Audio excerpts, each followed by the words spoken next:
My daughter's name is Clelia.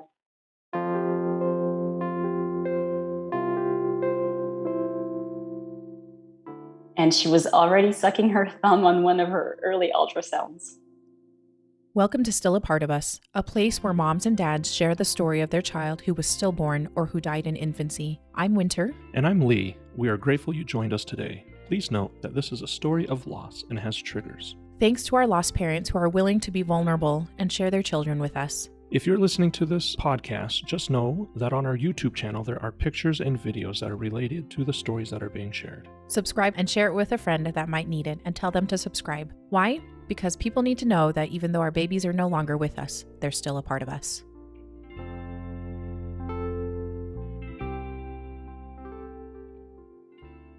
Maud, thank you so much for coming on. We're so excited to hear about your story of Clelia and all that she means to you. So welcome, we're so excited to have you today. Thank you.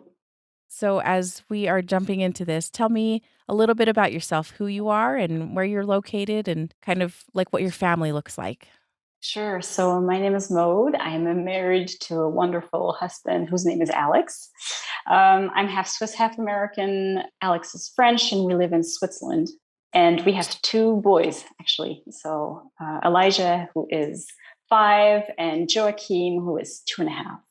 Wonderful. And you guys currently live not in the States. Is that correct? No, we do not. Exactly. We live in Switzerland. Okay. Actually, yes. Wonderful. Yeah, I just want to clarify that so absolutely. Yes, those listening in can know. And so what do you guys like to do in your spare time?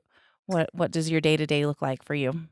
Okay, I don't have like a very typical day because I'm an actress. So I know one day is very different from the next, depending on if I'm rehearsing, if I'm performing in the evening, or if it's just one of those back office days. So it's very, it changes from one day to the next. But as far as our hobbies go, we love to go hiking. We're pretty outdoorsy, so we live in the right country for this. Yes.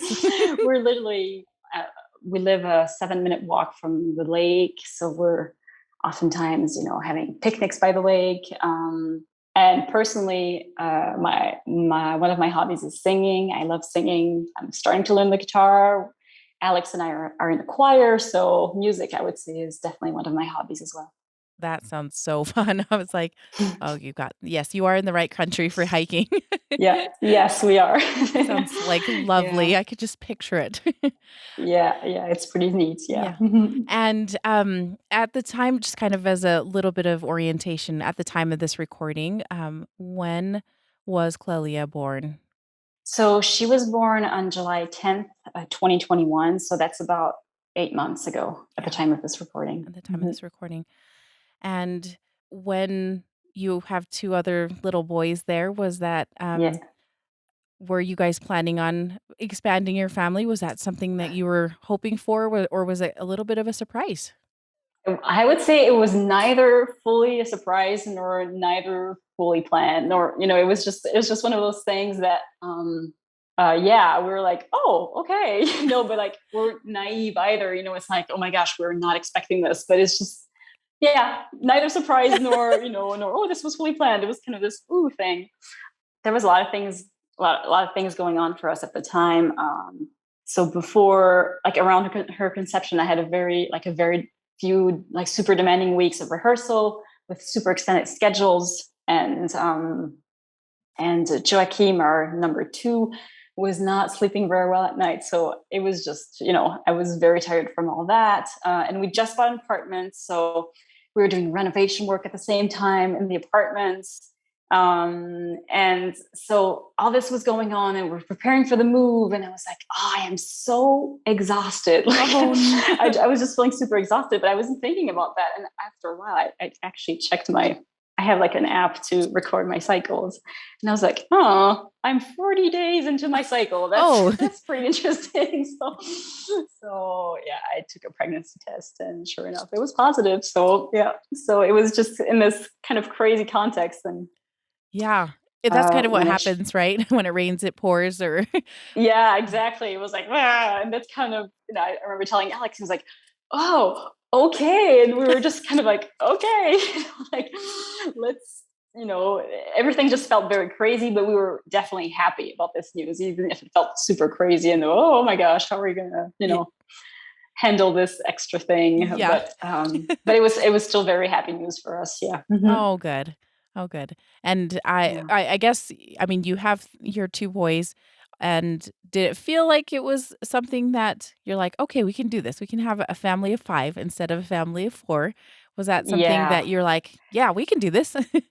Yeah, I always felt I could definitely do that. Yes. I mean, I come from a family of 3 kids, Mhm. so a family of 5. Alex's family is actually larger.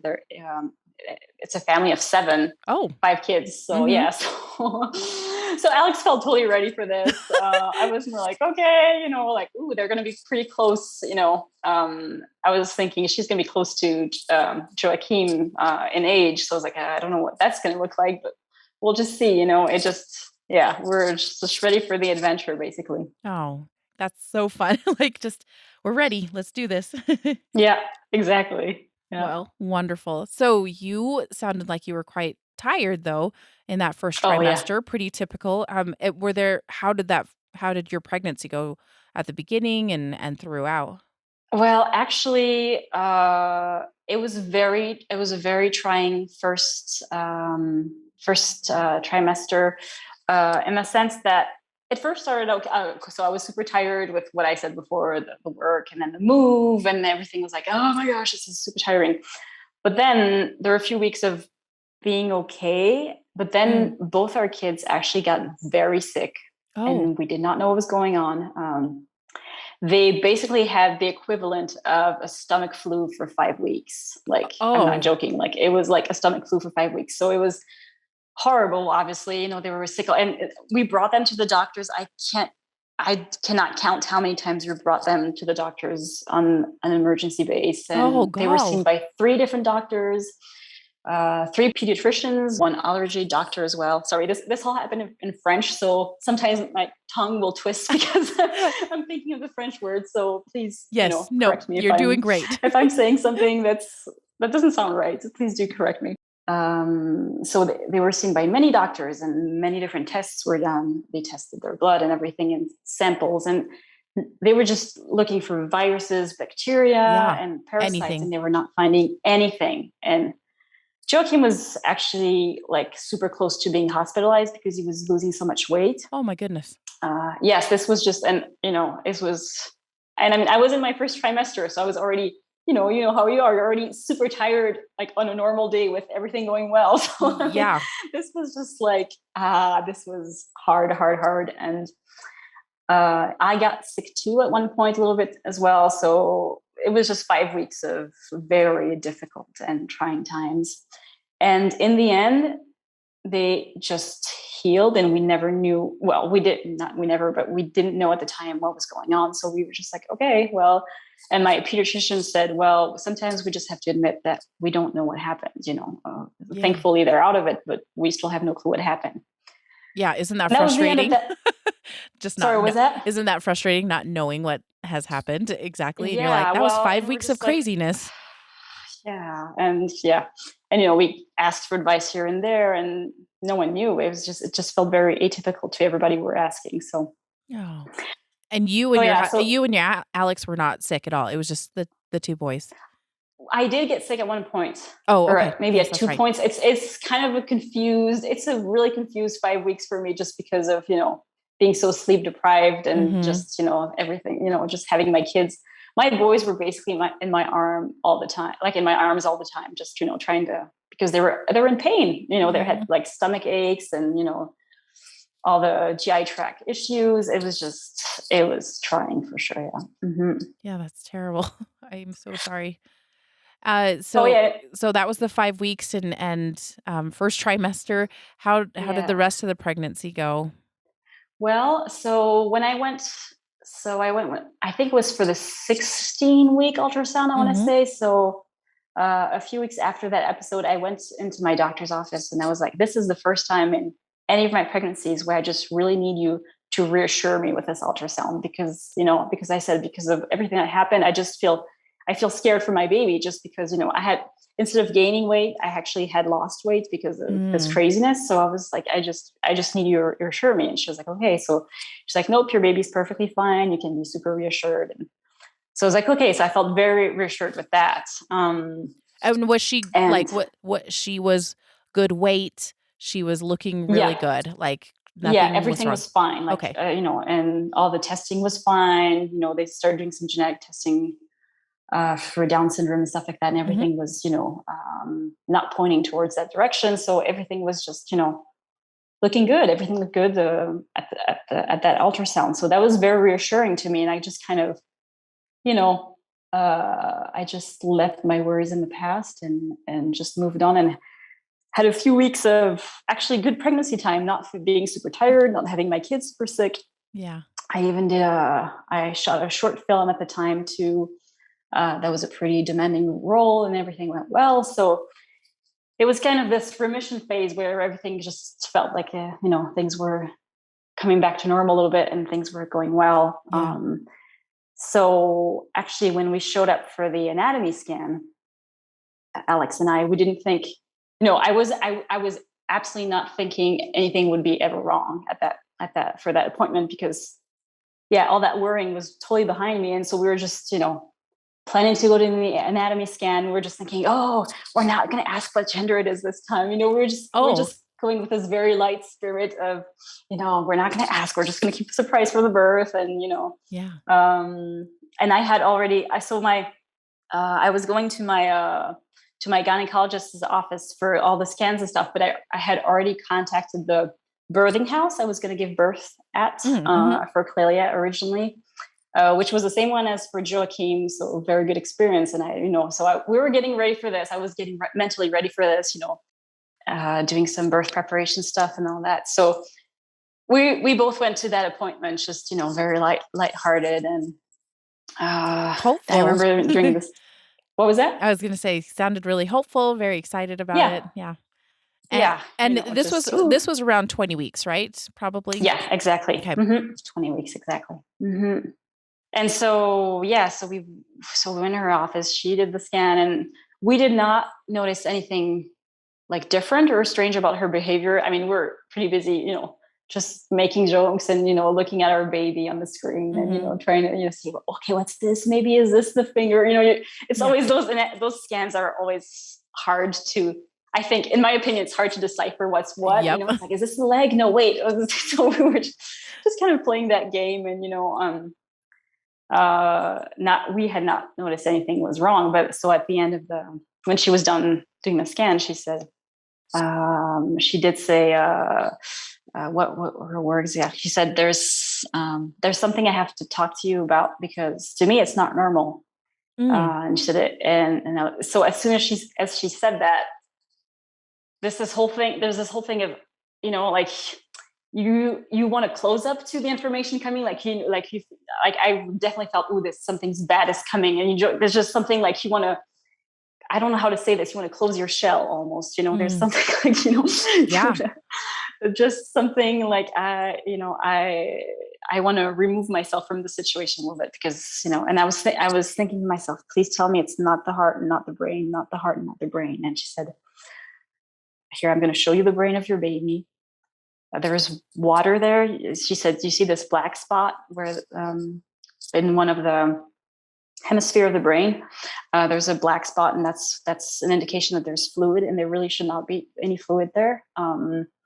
She said, I've never seen this before, so I'm sending you to the hospital to the, now in Switzerland, it's called the antenatal care unit. I'm not sure what this would correspond to in the US, but basically prenatal care unit, something like that. So I'm sending you there. I'll get you an appointment this week. And that's, she said, it's kind of out of my reach. So you're just going to have to go there. Yeah. Maud, I just have a quick question. When they do an ultrasound in Switzerland, do they kind of go through and say, okay, here's the head, here's the heart, here's the, do they kind of do a tour of the baby? That sounds weird, but no. I totally remember them doing this at the hospital, but I actually do not remember if my doctor did this in her office. Like Oh. I'm just, it's just blank. I do not know if she actually went through the whole thing. I mean, I know she definitely has done it in other ultrasounds and other babies, but I cannot remember what she did for that anatomy scan. I think just because of the shock of the news at the end, I just don't really recall what information she actually gave me during the visit. But the only thing I recall is I didn't pick up anything strange because, sometimes, you hear those testimonies. Oh, I immediately knew something was wrong when I looked at, the technician or whatever. This was not my experience, but I actually do not have a precise recollection of Gotcha. how she actually went through this thing. Yeah. Okay. Thank you very much. Yeah.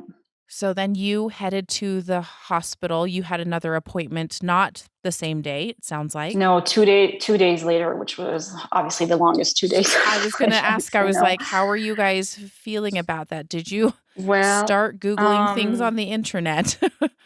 Yeah, well, the thing is, first off, we left the office and I could tell Alex and I were not on the same page as far as a feeling of foreboding was going on. Basically, I was just like super shocked, and I was in my head, this was already a major catastrophe. Whereas Alex was thinking, well, we have to wait to go to the hospital and we have to wait to hear the medical conclusions. So he was trying to stay more neutral about this, whereas I was already like, this is the brain. This is very bad. I was, and we left the doctor's office, and we were both on our bicycles because we kind of bike everywhere around here. And he saw some of our friends from choir. And so he stopped and chatted with them. And I was absolutely unable to do anything like that. I was just like, already in this feeling of this is terrible. This is horrible. And so we're not on the same page on those first few days, I think, which, I think is normal and fine. But we were both having a very, how should I say, we were both dreading this hospital appointment, which ended up taking place 2 days afterwards, 3 days afterwards, because it was on a Tuesday. We were at the gynecologist's office, and then we went to the hospital on a Friday. So yeah, that is a long time to wait. Yes. So your gynecologist did not say much about, just like, she only said that there was water right there. There was fluid on the brain. And what did you think about that? Or was there any researching that you tried to do in the meantime while you waited those 3 days? I did try to do some stuff, or to research some stuff, but nothing very conclusive was coming out of my research, which I guess is probably why my doctor was saying I never actually saw this very, clinical manifestation that I can see on the screen. I couldn't find anything really like what I had seen on the ultrasound screen either, on what I was looking at on the internet. And I didn't want to spend too much energy trying to, do like Dr. Google, because obviously, I was like, this is probably not going to give me the right answers anyhow. So I didn't do too much of that. I was just, waiting basically for this appointment at the hospital, which I just remember sitting in that waiting room, in that waiting room, and just, the sense of dread, like, I can feel this just smells like bad news. I was, not a very happy moment, but the staff that took us in we actually were lucky to have a very good hospital staff. And she did a very long anatomy scan. Like, I think it was a solid 45 minutes of scanning everything, and measuring everything. And she was actually, to come back to your previous question, she was telling me everything she was seeing. She was like, okay, so this is, this and that. Like, she was describing everything as she was seeing and showing me, you see those little fingers. Like, she was very much introducing me to my baby. Yeah. Which to me I remember just feeling very distraught, because I think I was trying to protect myself, because I was thinking, well, maybe this baby's not going to make it, so maybe I shouldn't really touch this baby, so maybe I shouldn't really look at the screen. But then I still wanted to see my baby, so I was still looking at the screen. But so she could tell I was in anguish. So after a while, she just said, "Do you want me to just turn off the screen, and would you rather not see your baby?" And I was like, "No." I said, "It's not that. It's just that I'm Mm. I'm super anxious. I'm just dying with anxiety here. So, I'm just worried for my baby. And she's like, I understand. But just, she said, don't jump to any conclusions with what you're seeing. Just wait for us to talk. So Yeah. when she got done with the scan and she sat us down, and that's when she told us that, so her wordings were that the situation was preoccupying. She said there's extended brain damage because of the fluid in the brain, and also in some other parts of her body. I think there was fluid around the heart as well. She said that this looks like a fetal infection, but we're not sure yet. We have to do an amniocentesis. Am I pronouncing this right? I think so, right? Yeah. Amniocentesis. Yeah. Which she said, do you want to do it now or do you want to wait a little bit? And I was like, yeah, just go ahead and do it now. Mm-hmm. So she did do that. And she said, okay, we're going to send that into the lab and you should get results by the beginning of next week. So that was a Friday. And I was like, oh my gosh. That's a long time to wait again. Yeah. But I already cried at this appointment because I knew the situation was bad. She was already talking about, with that level of damage, she's for sure going to be handicapped. We don't know which degree yet, but I was already pretty devastated at that appointment. But so when she said that she thought maybe it was a fetal infection, did you just kind of jump to the conclusion of like, gosh, that's maybe when I was sick, or the couple times in the first trimester? Did you think of that? I did not make any links at the time, but I Okay. remember they asked me questions like, how did your pregnancy go? And I said, well, I went okay, but I got super tired at one point because my kids were so sick and, I wasn't gaining proper weight. And she's like, oh, your kids got sick. Try to describe that to me. And I did describe a little bit, like, oh, but they didn't really make any comments on that at the time. Okay. So I didn't make any link in my head at that time. I don't think so. Okay. And then, so the following Monday, so I will not describe what kind of weekend I had because it was just, and you're supposed to like lie down after an amniocentesis.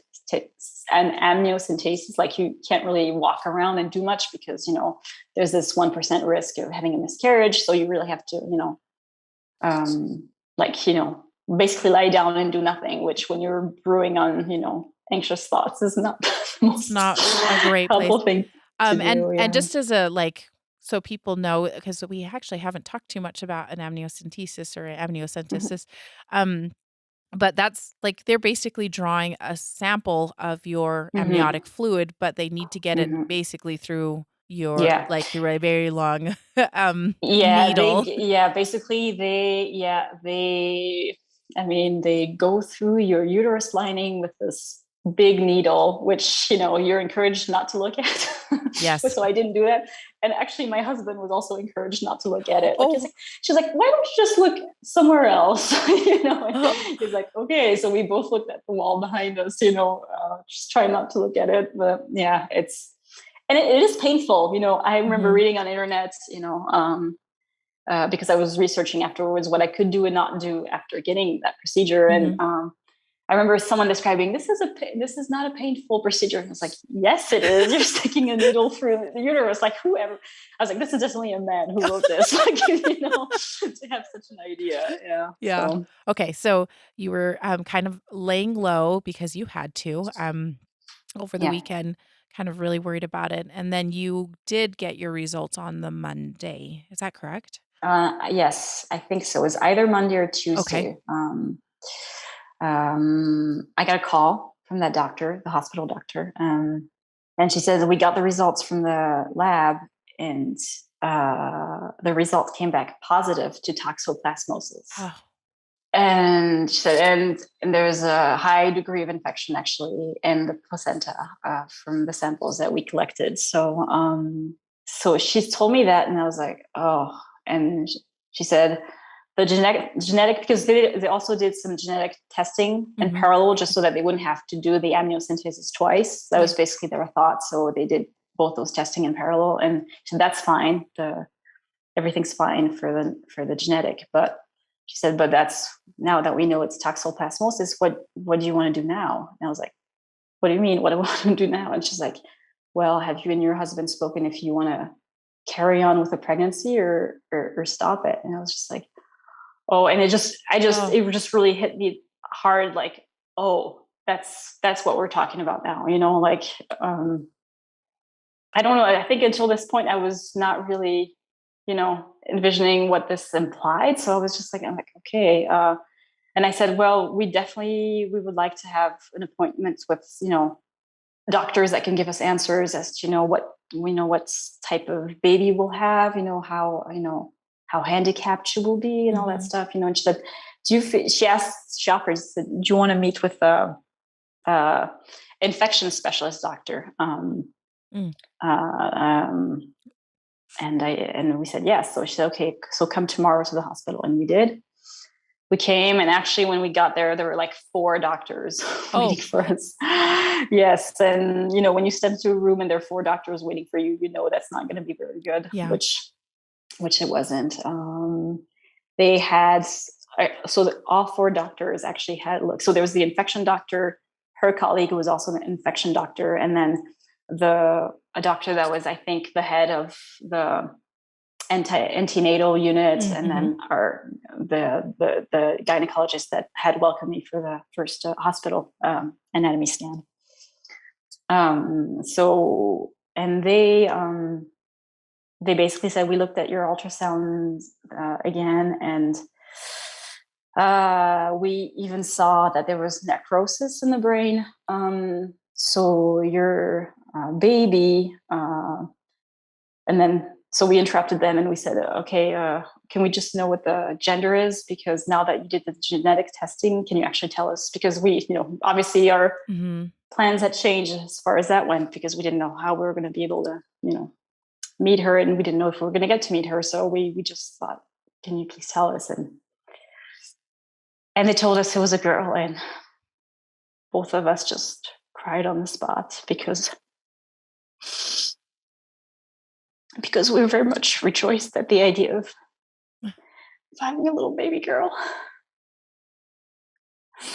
And I think the mixture of such a happy news with such sad news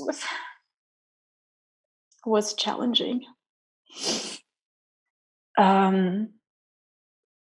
So they said, so we saw that there's also necrosis in the brain and what's called calcification on top of the massive presence of fluid. So in the distension of the tissues around that fluid, of the brain tissues around that fluid, they said you're basically your baby will most likely she might be blind, she might be deaf, she will most likely have epileptic seizures. Epileptic seizures. She will have, she will not develop properly cognitively, and she will probably physically not develop, normally either. So she said you're looking at a moderately to heavily handicapped child. Wow. And and again, they said we don't want to put any pressure onto you. Just take the time to digest the news. But your next step is basically going to have to be to decide what you want to do with your pregnancy. Basically, do you want to carry it to term and have this baby, or do you want to interrupt it?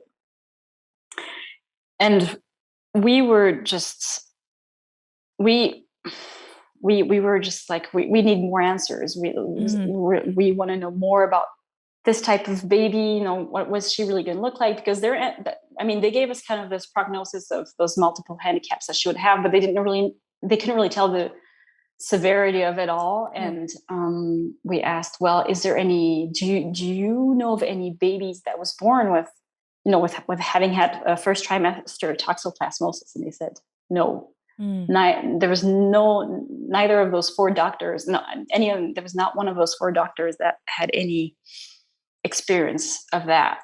They only knew it from literature. So we asked, can we speak to a doctor who's specialized in so that was a neuropediatrician. We needed to see the neuropediatrician. And she said, yes, okay, we'll set you up an appointment for next week. And so you can think about it a little bit, and then you can speak with a neuropediatrician, and you can have your questions answered. So that was another week of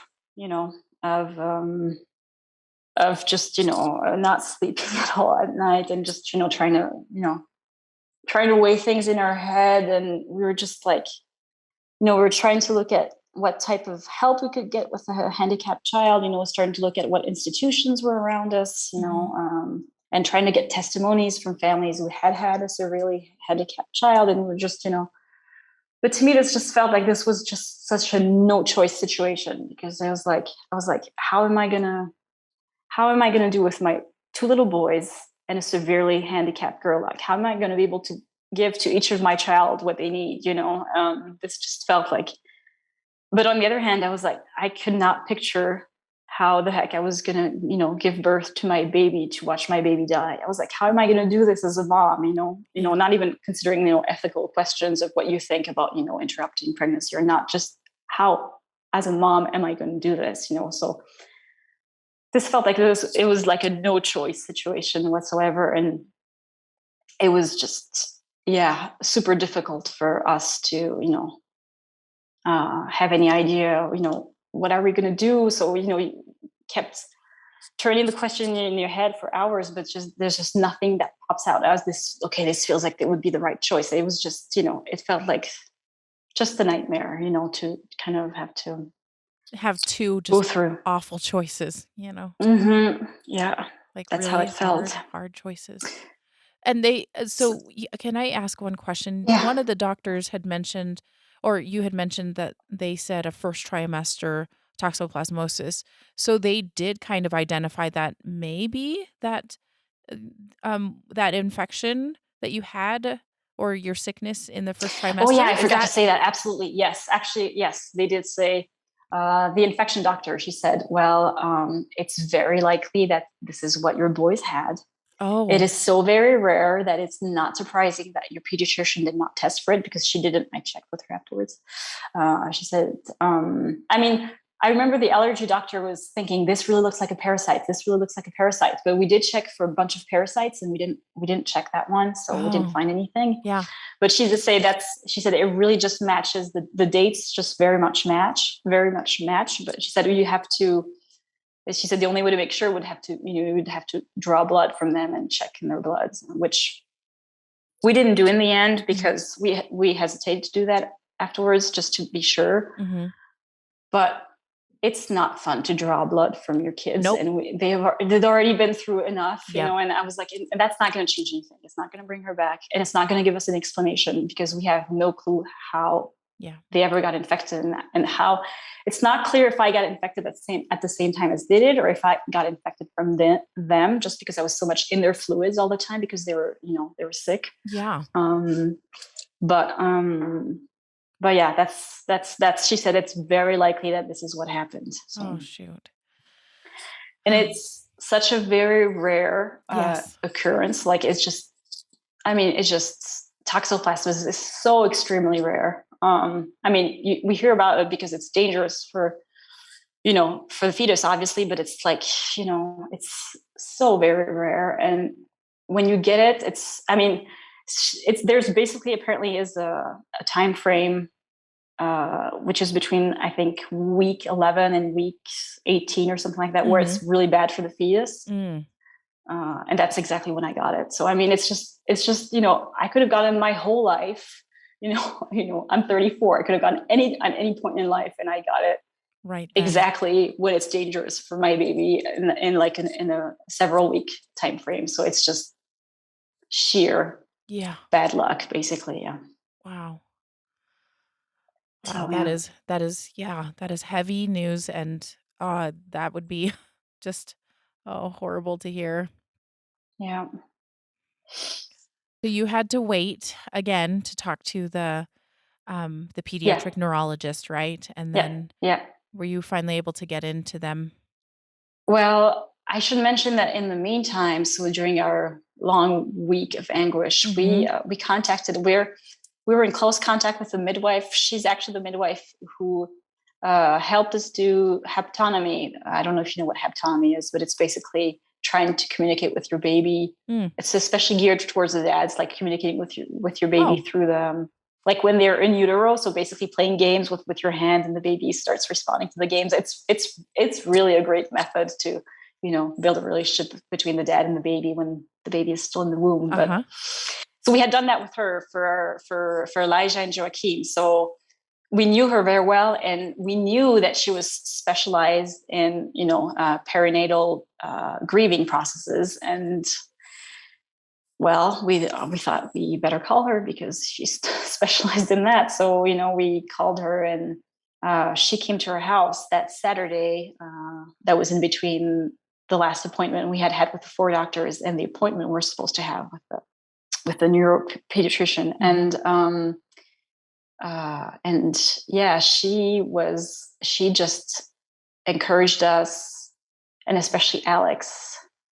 She encouraged Alex to get in contact with the baby. She said, please do haptonomy with her. And Alex, was having hesitations because he was like, well, but what if we decide to terminate the pregnancy? Then I don't want to, then how cruel is it of me to get in contact with my baby girl? And then basically I'm going to have her die. That's how he felt. And so he was having lots of resistance towards that, which I totally understand. And she said, Alex, there's no way around grief. You have to dive into it. And, it's only by diving into it and getting in connection with your girl that you can move on. Basically, that's what she said. And so we did do some haptonomy that night.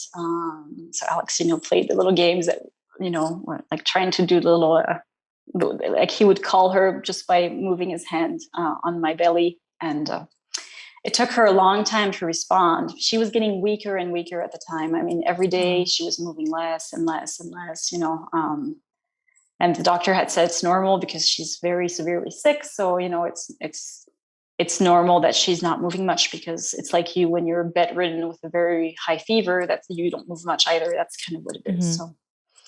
So she wasn't moving much, but she did respond in the end. Just like this little soft, weak kick. And we basically told her that we loved her and that we were very sorry that this was happening to her. And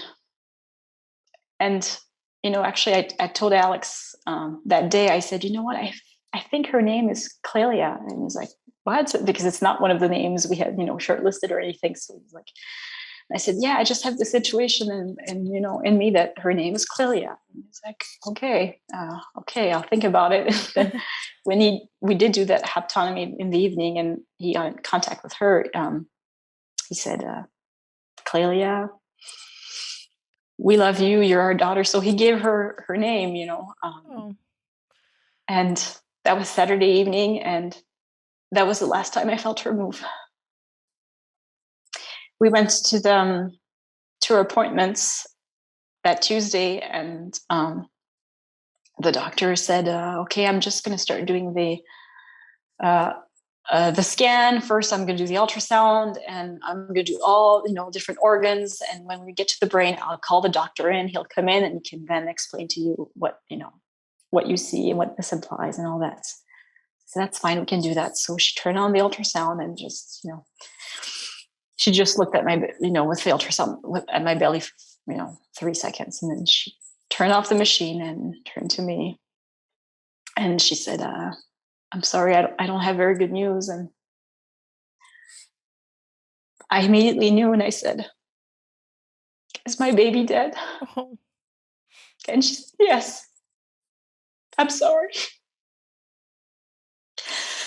And I just remember, I just wailed. I screamed on that table, and I was just screaming. I said, my baby. I was just screaming, my baby, my baby.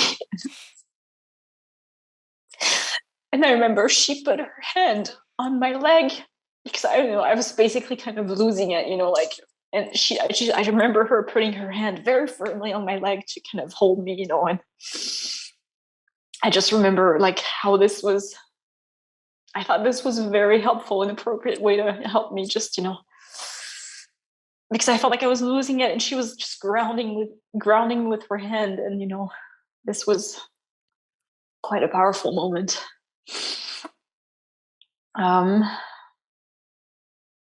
But yeah. So yeah, you would think that I would feel relieved because I didn't have this horrible parental choice to make anymore, but I just felt sad.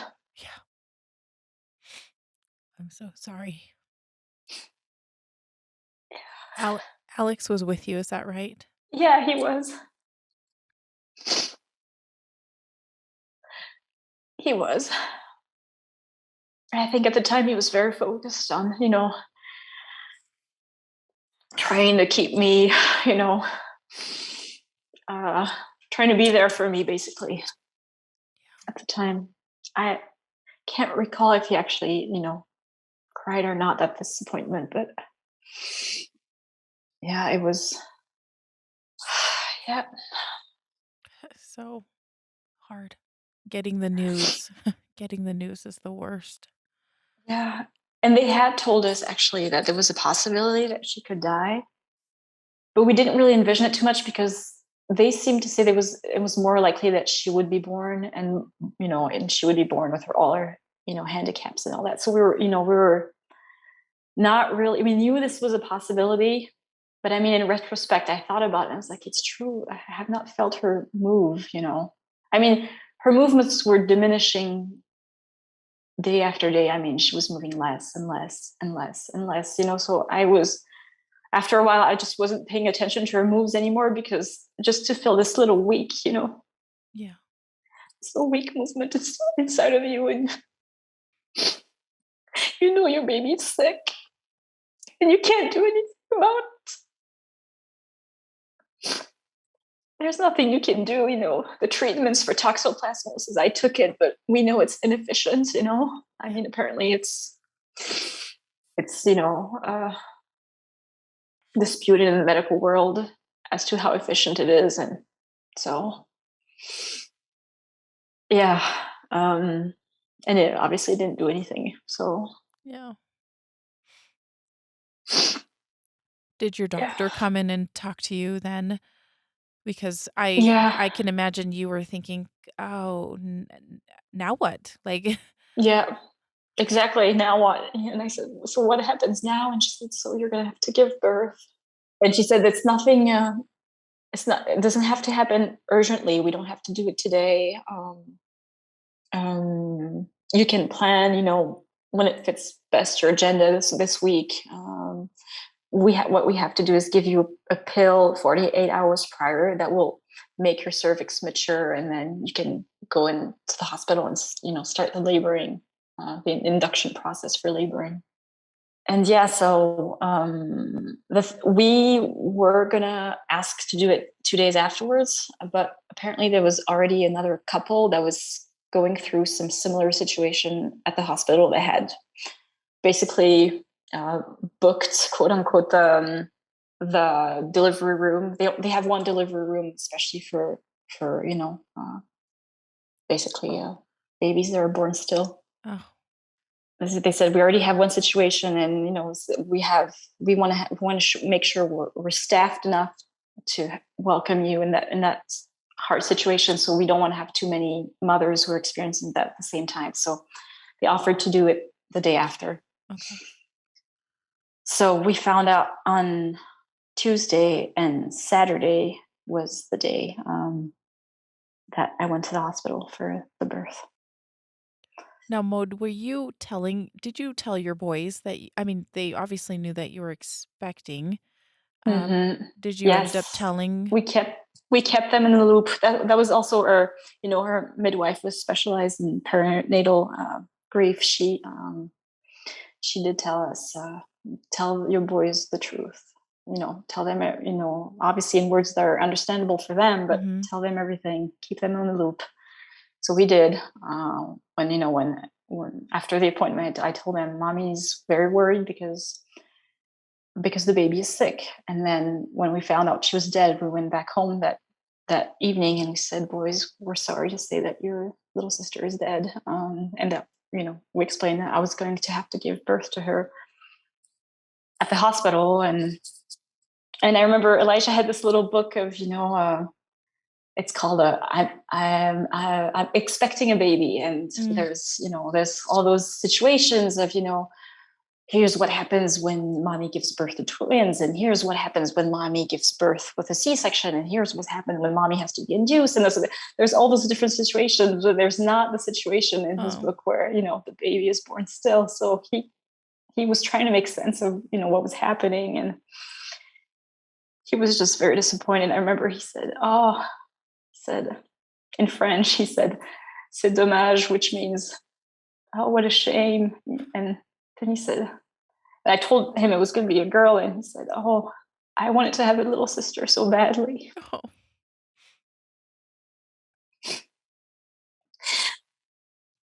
And so, so we kept them on the loop. Yeah, we really made a point to include them in everything that was happening, with respect to their feelings, obviously, but not hiding anything from them. That was what we tried to do.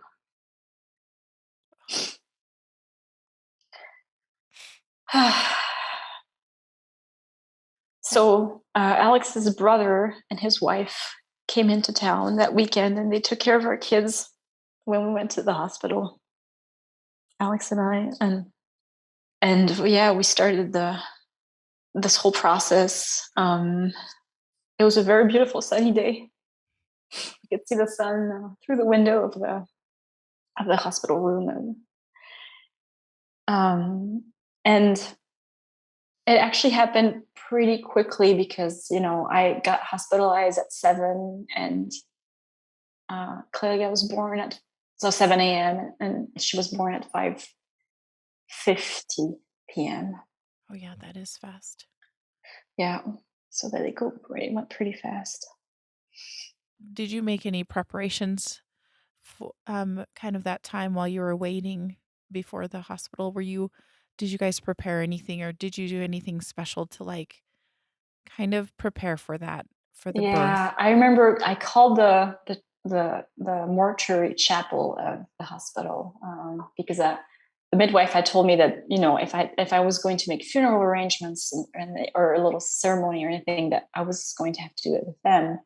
So I called them, and I remember I said, "Okay, so I'm gonna, give birth to my baby who passed away in utero on Saturday, and I just want to see with you, what we could do for ceremony." And she said, and she was just the woman.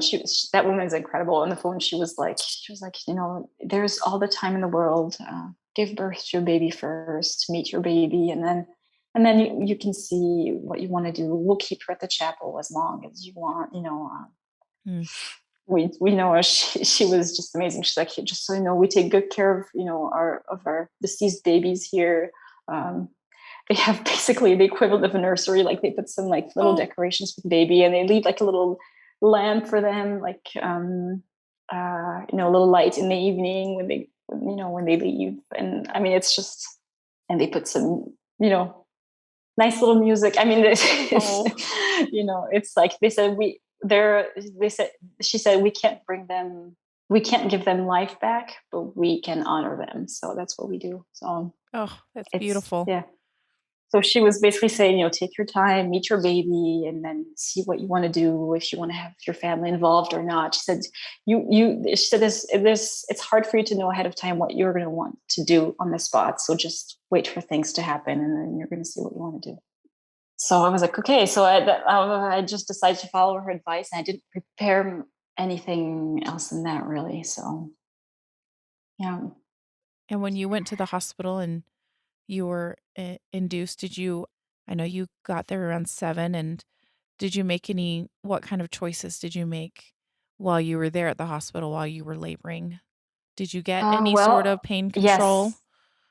Yes. So I did, for Joachim, my second boy, I went for natural birth. So no, I didn't have any epidural or anything. Mm-hmm. So, and I really enjoyed that. I thought this was very good for me. And I thought maybe I could do the same thing for Clelia, but the midwife was there. She said, I would just I would just encourage you not to do that, just because she said, because what we're giving you to induce you is extremely powerful. We do not give that to induce mothers who have a baby who's alive in them. So it's very powerful, and it's much more painful than your natural birthing process. And she said, so I don't think it would be very good for you to be in excruciating physical pain while going through this emotional pain at the same time. She said, especially if you're considering having another child someday. She said, I wouldn't want to bring trauma into that experience. Yeah. So that was her point of view, and I judged it valid at the time, and I thought it made sense. And so I decided to go with her point of view, and I did get the epidural. But I did want them to lower it a little bit when she was born, because I was like, I just don't want, I want to feel her be born. I don't want to feel nothing. Like, I want to be there for her birth. This is already hard enough. Yeah. And she's like, you'll feel it. And she was right. I did feel it when she was born. So yeah, she was, actually when I was in labor at the hospital, they brought us some little clothes, that there's like an association of volunteers who make those clothes for babies, for sizes smaller than newborn, obviously. Yes. So we got to pick her little outfit. That was very nice. And then she asked, when she's born, do you want to see her? Do you want not see her? Do you want to see her straight away? Do you want to hold her? What do you want to do? And we decided that when she was born, if she could prepare her first and then bring her to us fully dressed in her outfit, that was what we wanted. And so that's what she did. The only thing is when she was born and she took her away, this is at the maternity section of the hospital, and so in the room next to us there was another mom who basically pushed at the same time as I did. So there was, we heard the screams and all that, but then our babies got prepared, maybe not in the same room, but like we could basically in the same area of the hospital, and so we could hear a live baby crying while our Clelia was being prepared. So that was pretty challenging. We were very happy that we had heard screams of babies of our own before with our two boys, and we had that memory to kind of hold on to, because I think otherwise this would have been very much too trying to hear that. So so she prepared Clelia, and she brought her back to us, and she was beautiful, super tiny, but she doesn't look like a fetus. She looks like a baby already. You know what I mean? Like, you just imagine they'll look like a fetus, like what you see on the ultrasound, because she's only at 23 weeks, and no, she was perfectly formed. Her skin was dark. They had warned us that her skin would be getting darker because she had been deceased a few days in the womb. So, which is why her skin was, darker looking, but she still looked like she was just asleep. You just hold this baby, and she's still warm because she's just been born, so she still has your body warmth, and she looks alive in a sense. Yeah. And it's such a beautiful but bittersweet, sad moment.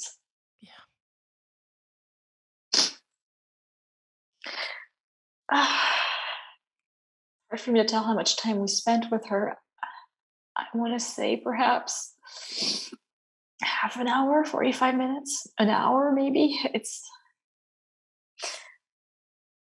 But yeah, we did spend some time with her, and we knew we could visit her at the chapel again afterwards, which I think is what made it easier for us to, hand her over after a while, because, we knew we could see her again. This wasn't the last time, we were seeing her. So, but yeah. That's so nice that they have that option of being able to put her in the like you said, the chapel. We're glad too, because of COVID. Oh yes. our family couldn't come to visit or anything to see her within the hospital. Yeah. They could come to the mortuary chapel, which is, at least we were happy that we could, introduce her to them over there. At least the option was there because yeah, I really felt like I wanted to share her. Yeah, isn't like you just gave birth and you want to share your Yeah, babies exactly. and it's We want to share so babies, yeah. even if they're no longer with us. We just want to share them. And yeah, I really wanted to show her to my mom and my brothers. My dad passed away the year before, so Oh, sorry. he wasn't there, but I really wanted to share her with my family. Yeah. I just want to point out that to anybody that is watching or listening or that this was in the middle of the COVID pandemic and it is so hard to have to go through this when nobody could come and visit or, be there. It just seems so Yeah. like another injustice, another Yeah, another layer. Yeah. layer of Mhm. just another layer of that grief that is just so hard. Yeah. Mode, can you I would love to know some just little details about Clelia. Can you tell us how big she was? I know that she was 23 weeks, but like how much Yeah. did she weigh and She was 10 inches long. oh, 10 So this, inches. yeah, the little teeny things, that's 26 centimeters in centimeters. Yeah. And she was half a pound. So she was this little lightweight, Yeah. which is why it's just amazing to me how well formed they are, Yeah. even when they're so teeny, because they're a real baby, Yeah. Oh, way smaller than your, yeah. regular newborn that's Right. born full term, but, just That's still very precious looking. Yeah. yeah, they're just So, so sweet. And I know that you both well, you chose her name. Is there any significance to that name? It is a very different name, obviously, for yeah. like we're based in the United States, so it's just a really Mm-hmm. different name, at least for Mm-hmm. the United States. So can you give us a little bit of history on It's why you not chose that it's name? not a very typical name in Switzerland either. Mm. I think it's actually Italian. I know there's a saint uh, Oh, whose name is Clelia, who is Italian, and she was taking care of orphan kids, which I think is nice enough, yeah. to think about that. It's just this little loop thing, but she. So it's not a name that's very common here either. Mhm. I think the first time I heard that name was, I think my brother had a girl in his classroom whose name was Clelia, but I Oh, this is old memories, and and I really couldn't tell you really why this name just emerged. I don't have any rational explanation to this, really. it's a beautiful name. Yeah, it just, as I said, it wasn't shortlisted. I had Mhm. another one shortlisted if it was going to be a girl. So, but it just when we found out about her, what was going on with her, I really did not even think of the name that I had originally shortlisted. It was just like, nope, it's Clelia. There's just something about it. Like, nope, that's it. And I don't have any rational explanation for this, but You gotta that's what it choose is. yep, you gotta choose what feels right, and Yeah, yeah, so you guys, did I know that they went and prepared her and so that you guys could spend some time with her.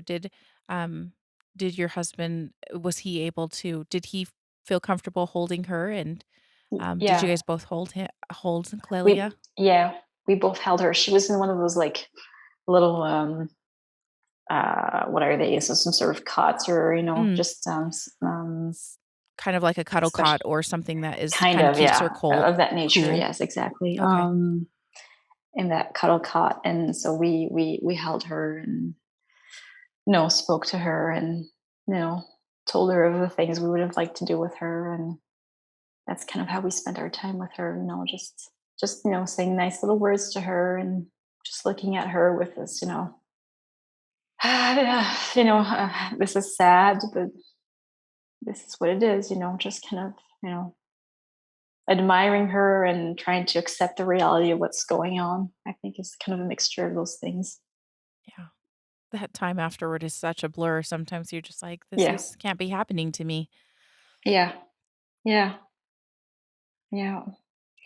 But there's always that or there's always, I don't know if it's the same for every parent, but I did definitely had a sense of a little bit of a dread of what am I going to see when they bring her? I didn't think she was going to be Mm, totally deformed or anything like that, but like, you just still, you don't know what to expect. This is the yeah. first time I ever saw a dead baby. So, it's like, how is she going to be, and how am I going to relate to how she is, and well, those things really take care of themselves, it feels, but yeah, Yeah. I had a little bit of that feeling.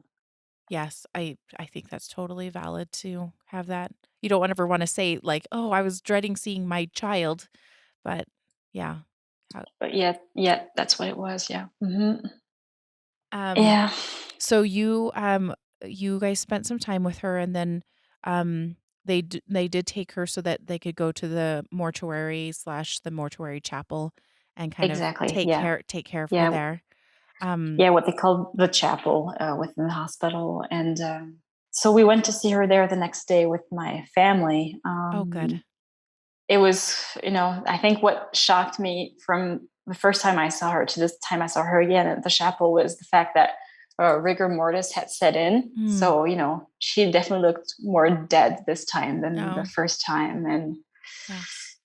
that was a hard one to swallow too, because it's like, oh yes, it's another step towards reality, I think so. It's, that was hard, but we actually went with her. Actually, my son Elijah asked to come to the chapel, so we brought him and Joachim as well. But Elijah is the one who asked to go, and yeah, he was just looking at her, and he's like, "Can I touch her?" And I said, "Yes, you can." So he touches her fingers, and he was like, "Oh, she's cold." And I'm like, "Yeah, she's cold because she's dead." And we try to explain everything to him, but yeah, he was pretty fascinated, and actually the 2 days afterwards, he went to go back. He asked to go back again. Oh. So we did go back with him.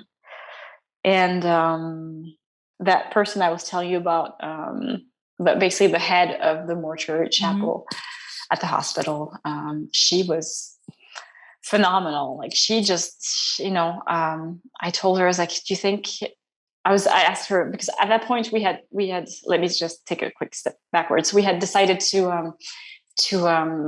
we had contacted the funeral home, the one that had taken care of my dad actually, Mhm. and we contacted them and we explained the situation, and we said we wanted to have her buried at the cemetery in our town. Alex and I are Catholic, and we Mhm. decided that we wanted to have a Catholic funeral Yeah.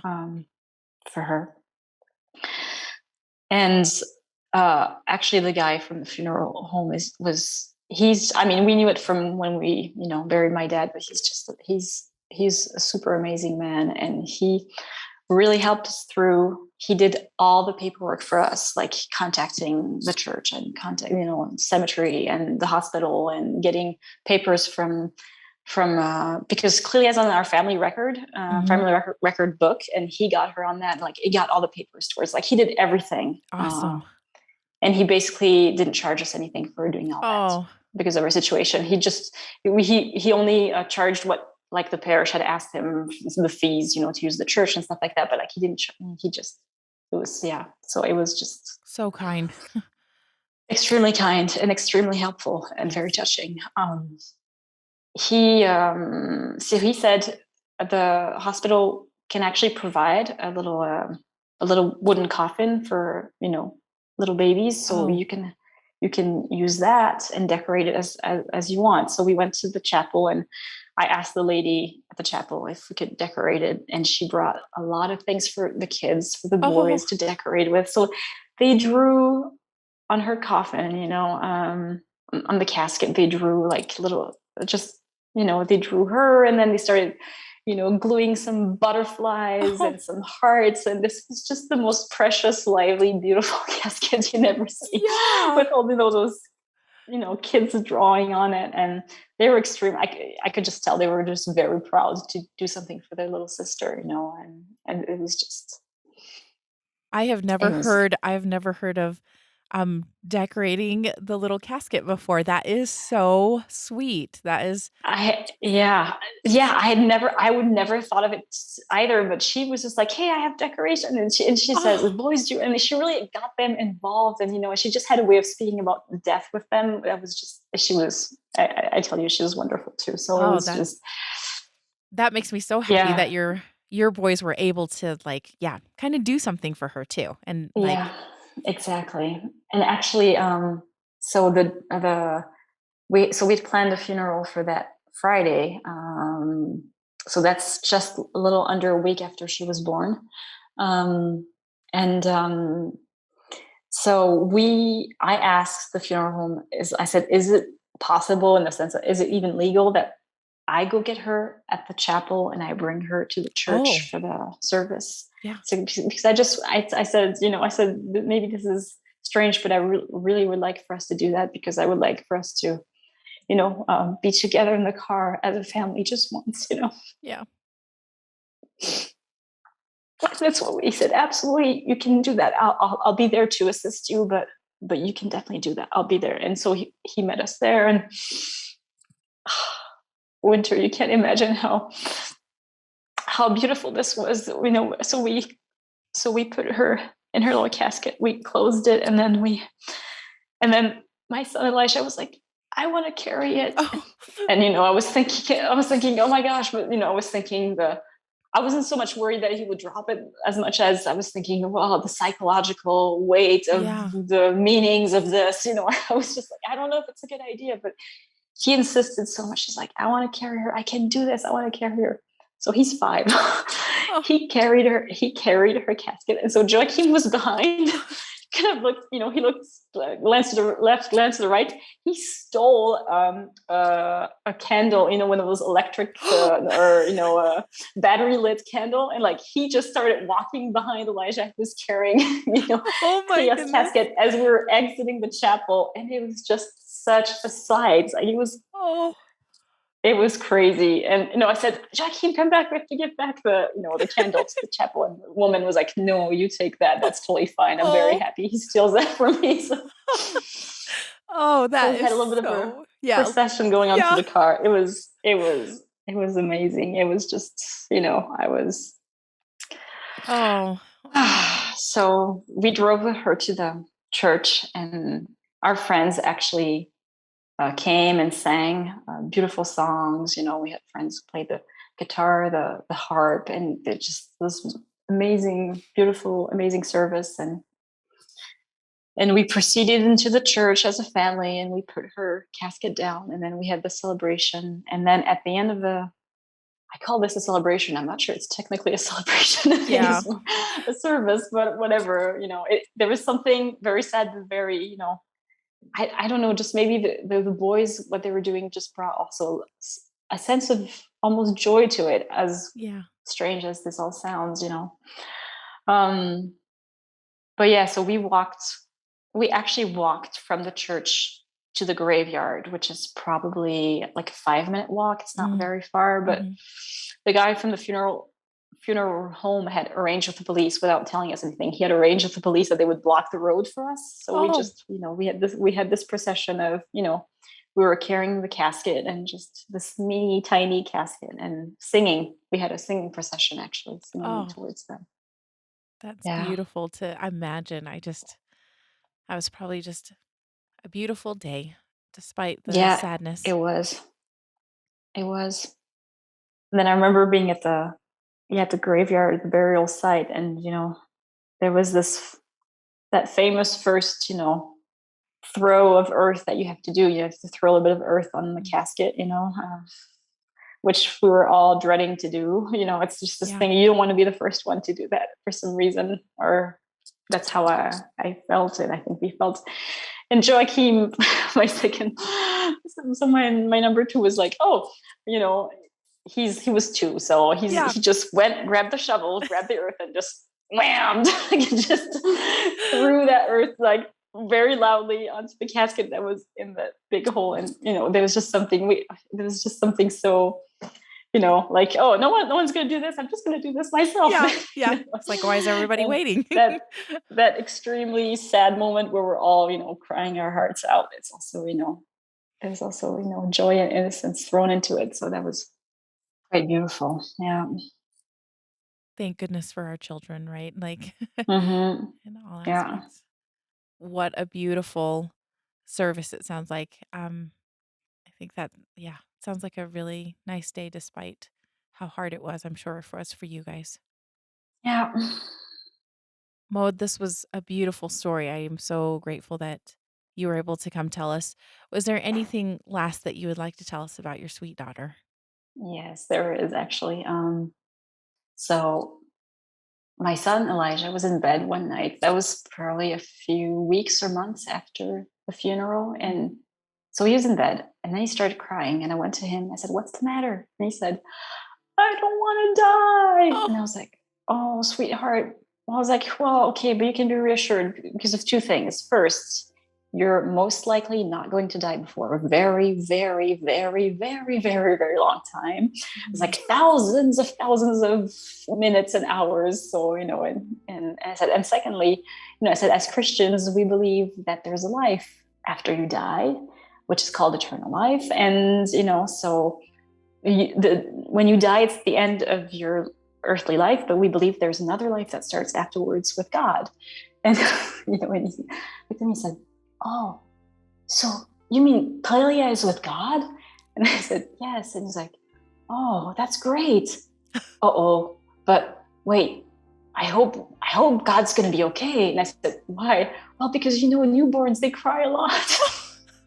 oh, And I oh. was like, "Oh, I'm sure God's gonna be plenty okay with Clelia." Don't worry. But it's just, I just felt this little story just really honors her memory, I think. So Yeah, that's why I wanted to share it. that was perfect. Thank you so, so much again. Thank you.